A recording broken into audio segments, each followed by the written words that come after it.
আপনি তো বরাবর চ্যাংড়া বান্দারি। না, আমার বাড়ি কিন্তু দিনহাটা।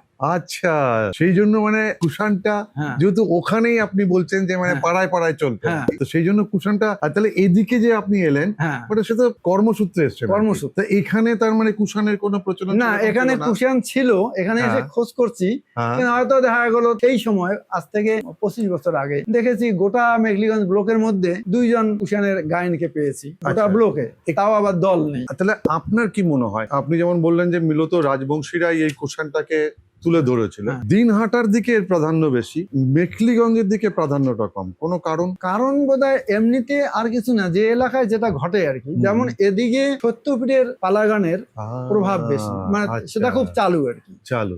বিশ্বহারাটা আবার সর্বত্র, বিশ্বহারাটা ওটা সর্বত্র আছে সমানভাবে। কিন্তু এদিকে যেমন চোরচুন্নি পালাগান আছে, সেটা কি জিনিস? মেসিনি চোরচুন্নি পালাগান অ্যাকচুয়ালি হলো কি, পালাগানের মধ্যে একজন চোরের ভূমিকা নেয়, তিনি গানের মাধ্যমে বলেন চোর করার পক্ষে, চুরি বিদ্যার পক্ষে। চুন্নি গৃহবধূ, তিনি কিন্তু বলছেন যে এই কাজটা ঠিক না, ঠিক না।